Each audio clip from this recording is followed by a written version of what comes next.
Entrepreneurs aren't born, they're brewed. You are now listening to the Entrepreneur Podcast with your host, Adam McChesney.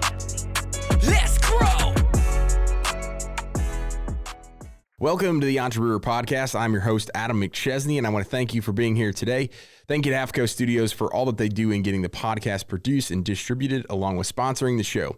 If you're looking to start your podcast or take your current one to the next level, then you definitely need to come check out what they have going on here in St. Louis. Contact them today for a free consultation. If you're listening, please be sure to subscribe to the show and leave us a 5-star review on Apple and Spotify. We would love for you to share this on social media by tagging me and our guests, and this way we can get this incredible content out to more people. Today, we have yet another great episode lined up for you. This guest and I connected a while back online and have a lot of mutual connections. I admire him from a distance. He's built an amazing company, brand on the company side as well as a personal brand, and is truly innovating within his industry. He's someone that I respect highly and have learned a lot from. We chatted back and forth in the DMs, and I knew I wanted to have him as a guest here in 2023. My guest today is Benny Fisher. He is the visionary at Big Fish Roofing in Pittsburgh. Benny, welcome to the show. What's up, man? This is awesome. I really appreciate that intro. And yeah, we've definitely done a lot of admiring each other, I think, on social media, and definitely a lot of chatting in the DMs. This is our first actual face-to-face virtual. So this is cool. I can't wait to meet you in person at an event. I know I'm going to see you soon somewhere. So yeah, I'm looking forward to that as well. And I'm excited to learn more about you. As we bring all of our guests on here, we kind of go through the entrepreneur outline. We like to learn a little bit more about you as an entrepreneur. So we'll start first with the history. So if you can give us a little bit of a background on who you are, what you do, and how you got where you're at today. Yeah, so I grew up in the town of Canton, Ohio, Pro Football Hall of Fame city, middle class, Midwestern, town, hard workers, family oriented, grew up in a Christian home environment, diagnosed with ADHD when I was 7 or 8 years old. This is back in the late 80s when it was still like a new thing. So I was kind of like the outcast, right? My family didn't know how to deal with me. The teachers didn't know how to deal with me.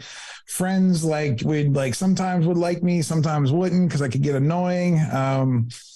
And I struggled in school to pay attention, right? And that shaped kind of the next 10 years of my life. When I was in my 20s, I had started a bunch of sales jobs because I knew I wanted to be somebody, because I didn't want to live in that same rat race that I kept hearing everybody, complaining about their jobs, complaining about not having enough money. I kept seeing all this opportunity in the world, and I wanted to go take advantage of it. So I got car sales jobs I could get fired from, though, because I get too many ideas. Managers didn't know how to deal with me, just like teachers didn't know how to deal with me, just like my mom and dad kind of sometimes struggled with my ideas and questions and curiosity and my behavior. Got fired from a bunch of jobs, car sales. I did mortgages for a little while. That got shut down by the housing crisis, or the I don't know what you call it, back in 2005, 6, 7. I was working for GE Money, but still lost my job. I kept feeling like a failure, right? Every job I was trying to do commission-based sales because I knew there was unlimited income potential. Even went to work at Verizon Wireless when BlackBerries were a thing before the iPhone. And I was trying to sell those to grandma and grandpa walking by a mall kiosk. And I did really well at that. I got fired from that job, though, because I had too many ideas and I didn't want to stay trapped in that little kiosk box. I wanted to roam around. Yep. And then I went downhill a little bit, because then after all that rejection, up until I was about 26 years old, and I had never done anything too bad, right? And I was drinking one night, beers, probably entrepreneur brewer, and it led to a party night, and I did some cocaine, and I went down this road of wow, that felt good. And then I felt accepted in that community. I ended up started buy and sell drugs a little bit.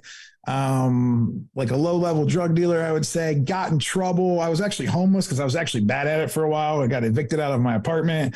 I ended up sleeping on somebody's couches, ended up getting back on my feet. But then I got robbed at gunpoint one time trying to find drugs in downtown Canton, because I couldn't get it through my normal distribution channels from suburban America, but got desperate, right? Because I didn't have any way how to get product, right? And got robbed at gunpoint. And I thought that would be enough to wake me up and say, all right, I shouldn't do this, go back and try something else again. But I was I already knew that corporate America didn't like me. I was I didn't feel like I had a place to go. So I kept doing it. The people always ask, why do people keep doing it after they go through some hard times? It's because they've been through even harder times and they don't feel like a way to get accepted. Yep. But then eventually I got caught. And, one of my, so-called acquaintances or buddies or whatever set me up, got busted. FBI, feds came into my house. I got charged with 2 felonies. I thought my life was over. Then I was back into like a kiosk, or not a kiosk. It was like a telemarketing company that hired me because I needed some type of job. I was making like $9 an hour. This is like in 2009.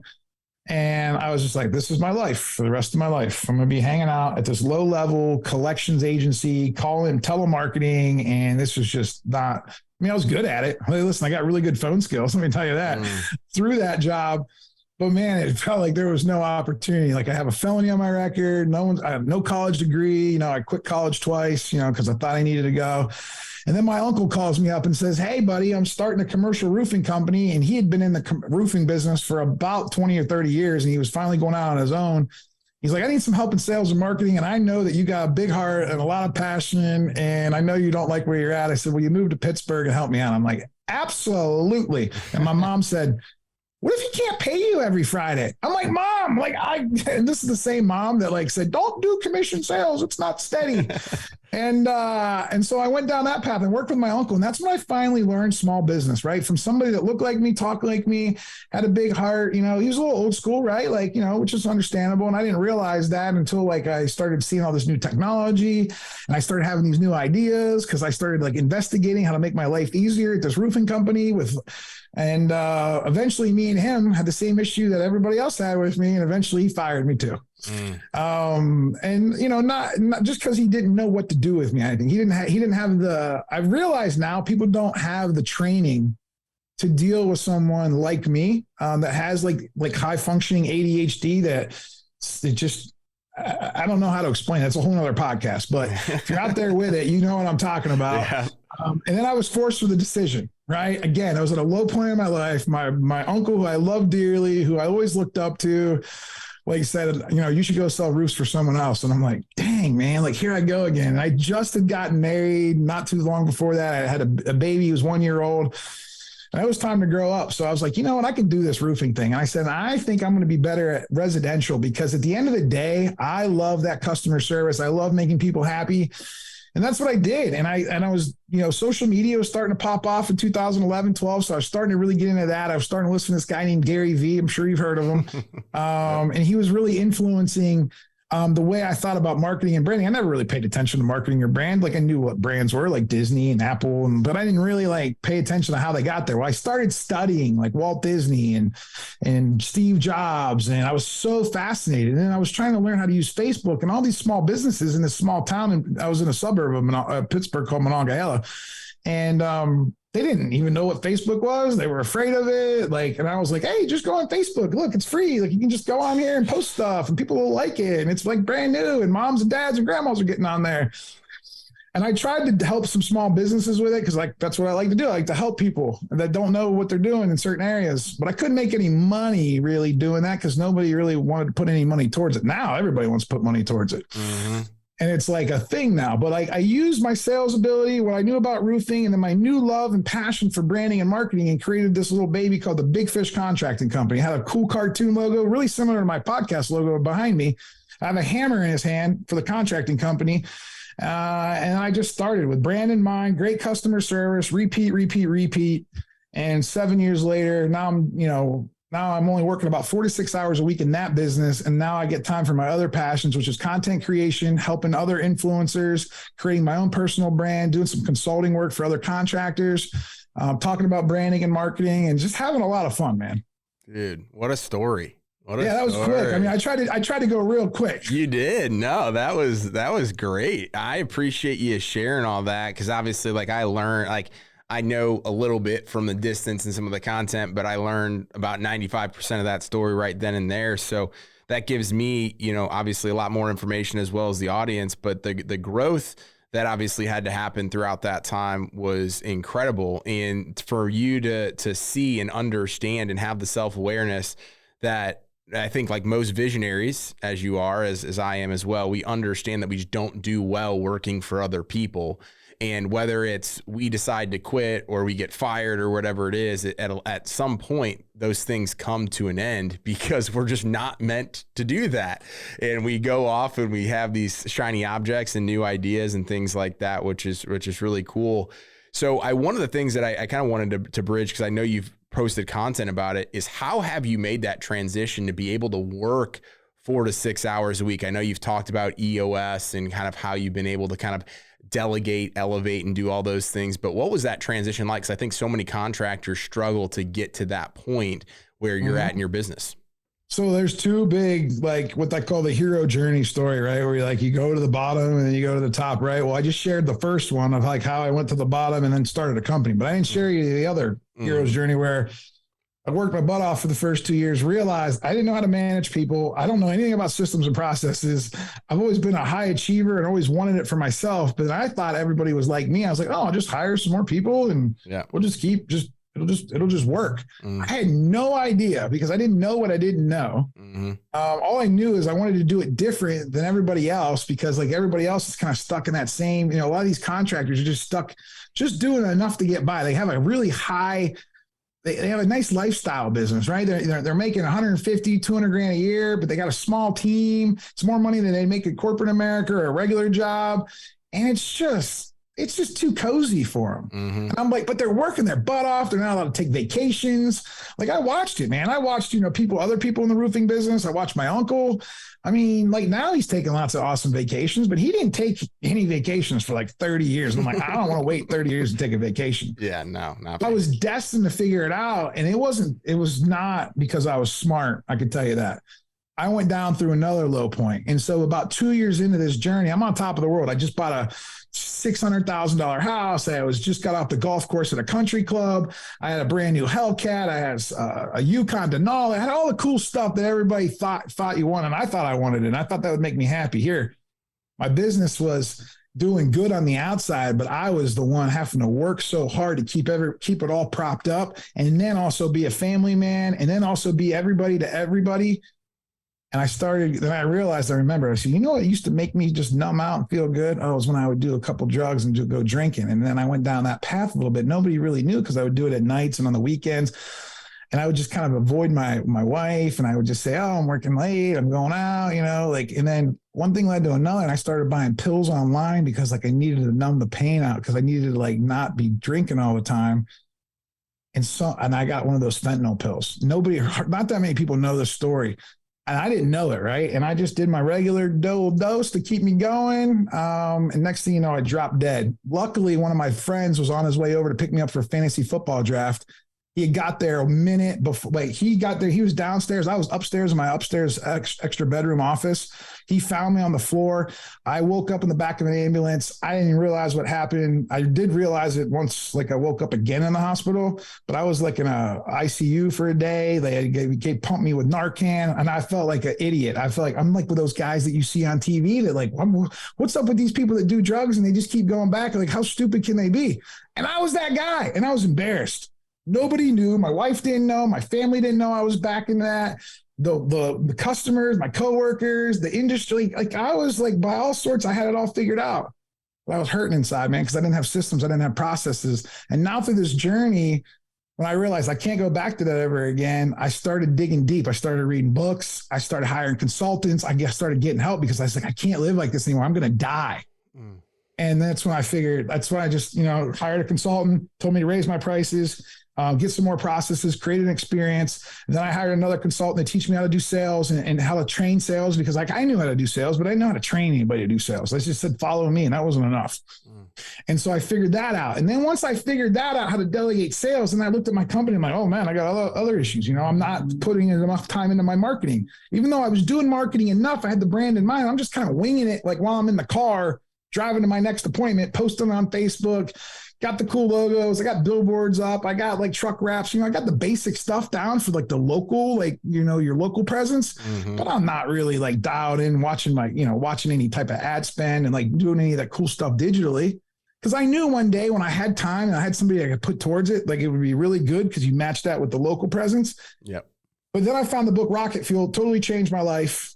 And that's the one book that I would tell everybody to read. If you got any type of story like me, that rocket fuel, when you read the part about visionary, it's going to sink in and you're going to feel okay that you're not good at all that other stuff that I was really bad at. Mm-hmm. And then you can start hiring people around you, what we call integrators or assistants or executive assistants. And I've gotten really good at like determining like who I need help with, because based on my skill set, I need to surround myself with other people.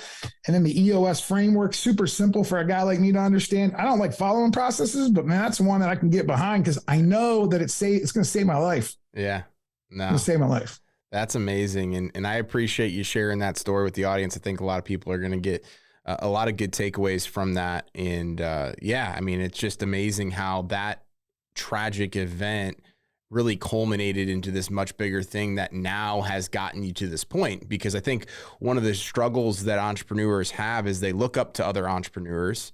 They see you at this level, working 4 to 6 hours a week, working on these amazing passion projects without understanding those two big stories that went into where you're at today. And so everybody thinks that it can happen quickly, easy, without all of this pain and struggle. And it's like, there's no way that it's just not that easy. So definitely appreciate you sharing that.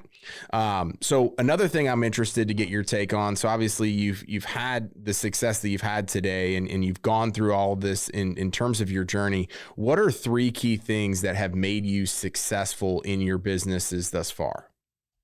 I think it's just, I'm really curious. I've always had curiosity ever since I've been a 7-year-old little boy. I remember just asking a lot of questions, so many questions that most people get annoyed with me.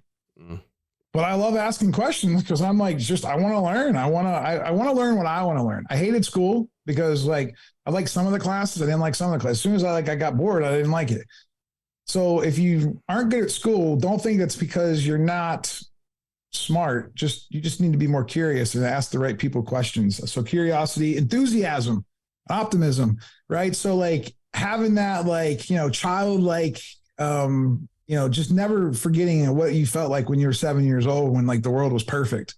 And because the world beats you up, you're always a product of your environment, whether you want to believe it or not. I've done all the research on myself. I've studied myself very hard. I've studied others very hard.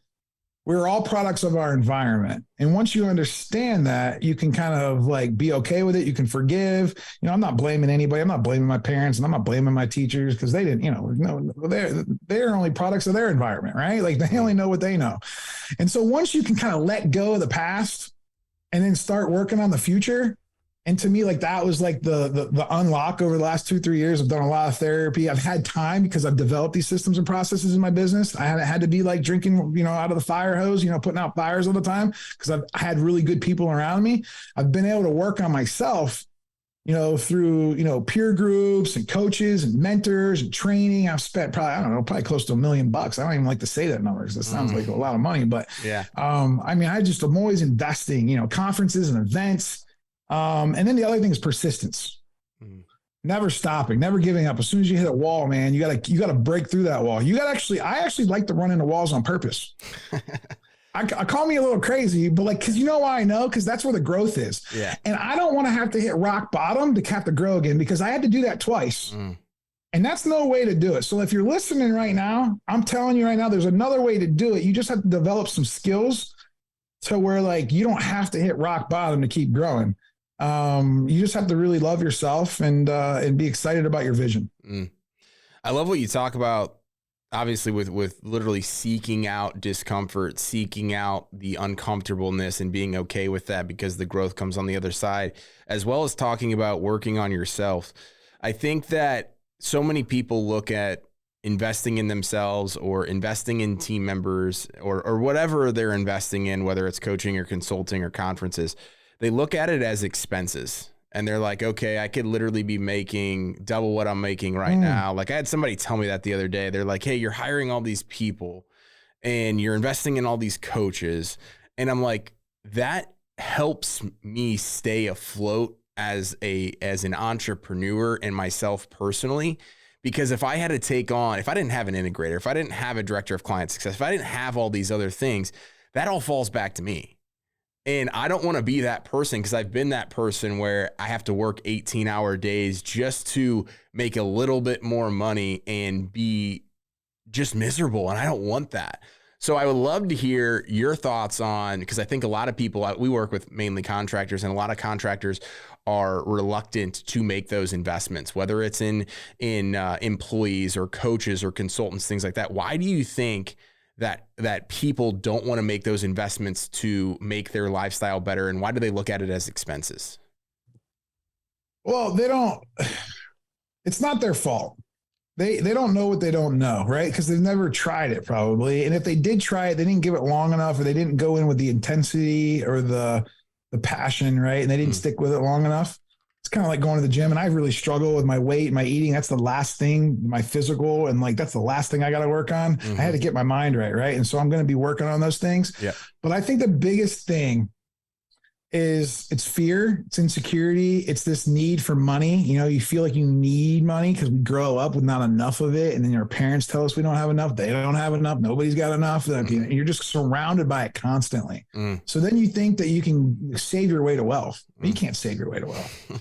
Like, we all know that. We know that, but like, we still try to like people try to pinch pennies, like just because like they're wired like that. It's you can't get it out of them. Right.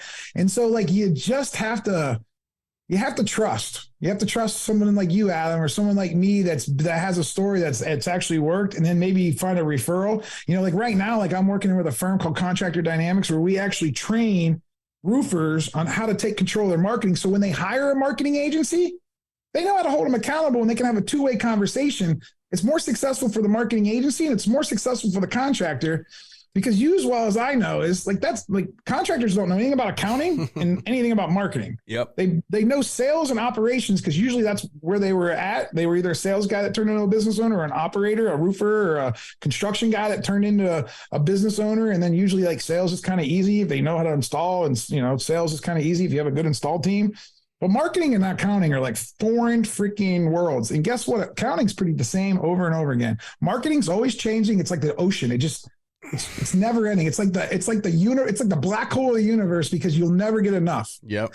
And so because of my personality, and I think because of your personality, we're like kind of nerds for it. We love it because it just keeps us engaged like all the time. And that's what I love about brand. That's what I love about marketing. That's what I love about helping other contractors.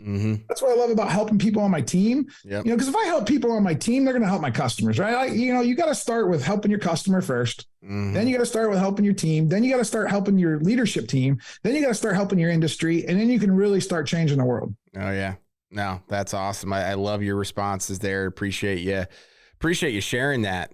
So the next thing that we'll kind of get into here is, if you had one lesson that you could pass along to an entrepreneur that's just getting started or looking to save years worth of mistakes that you've made, what would that one lesson be?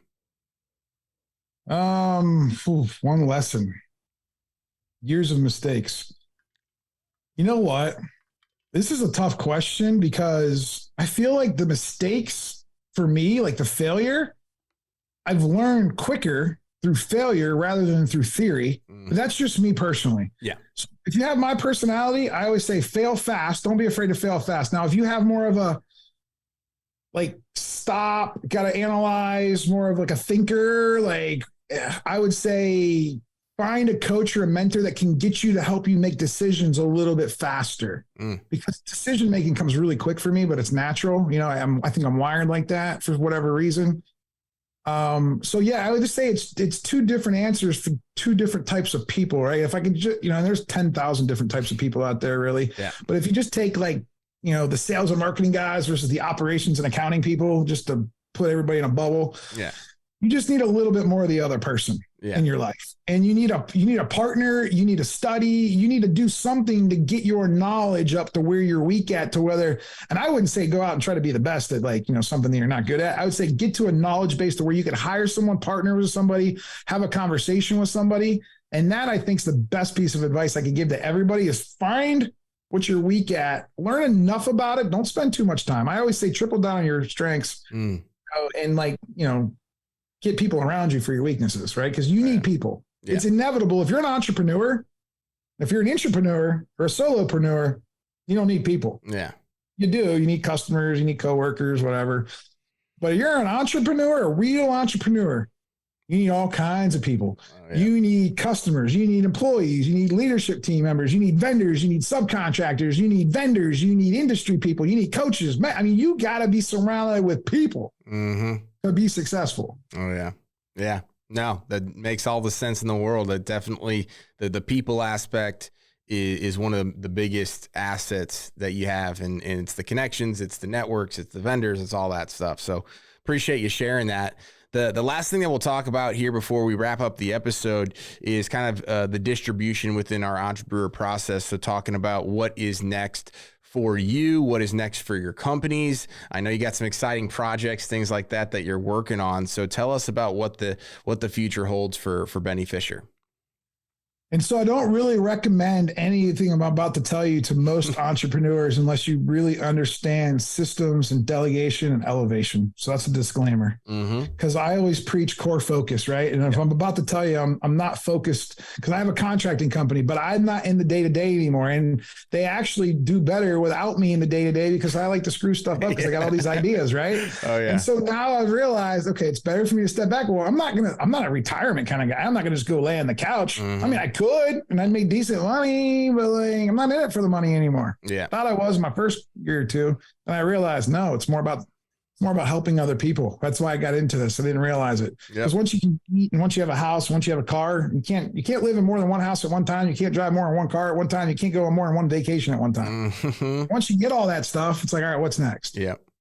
Well, now we know what's next, right? So I would say, I'm doing content creation. I started always doing it for myself, and I'm a big Gary Vee fan, and he's really inspired me to just go be me, do what I love. And I love shining a light on other people. I love telling stories. I love hearing stories, right? So I started a podcast. Then I started doing content creation, kind of for myself because, again, no one's going to hire me. I'm not really a professional content creator. So I just started hiring a video guy, did some editing stuff, and went to VCon, his conference. Then I went to a bunch of stuff in the roofing industry because I had some time. I partnered up with, again, my buddy Joseph Hughes, and I'm doing some work with some of his contractors. And I'm really loving that, right? I get to do these group coaching calls, and these entrepreneurs get to hear about my ideas for the future, brand. And then, if they got some problems in business, I love helping and giving people the shortcuts.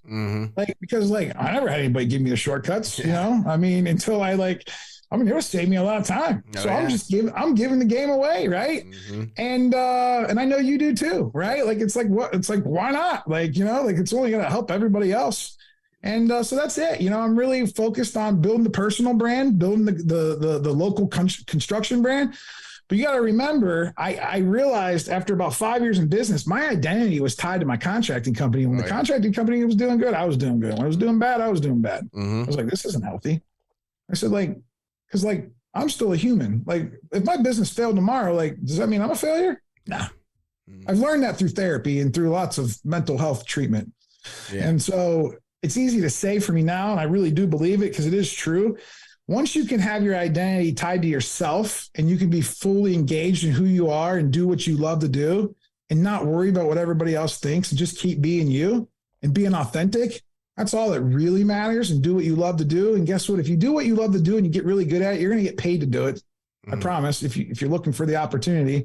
And it's going to help, my personal brand is going to help my company. My company is going to help my personal brand. You know this. You're doing the same thing, right? I love what you're doing. I love even the name of your podcast, The Entrepreneur, and the questions of how everything works out. It's kind of a cool play on things. And that's creativity, right?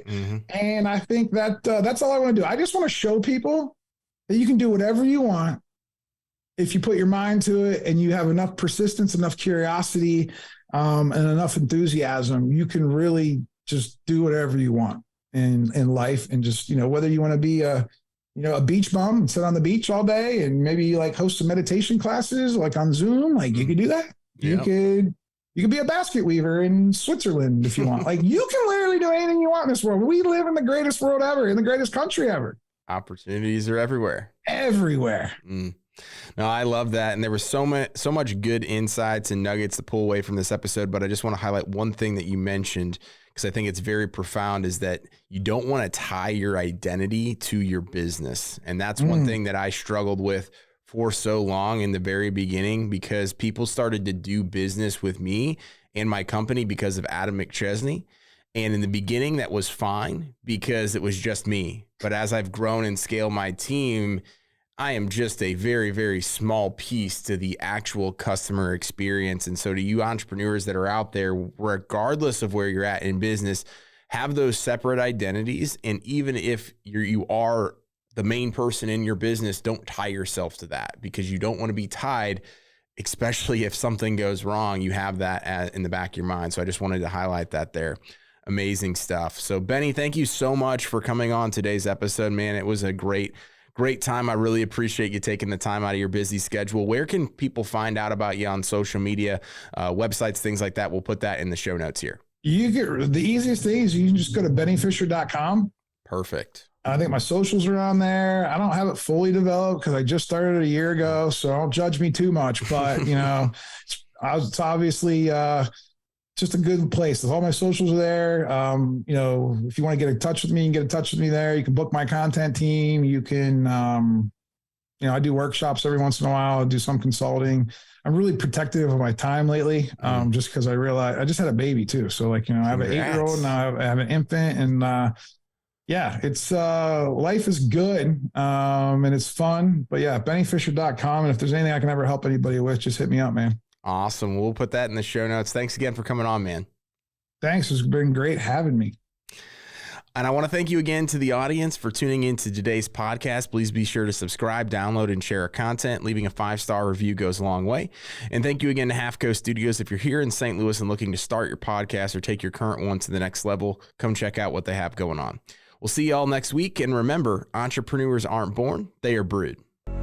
I'm an entrepreneur. Entrepreneurs aren't born, they're brewed. Thank you for listening to Entrepreneur Podcast with your host, Adam McChesney. Let's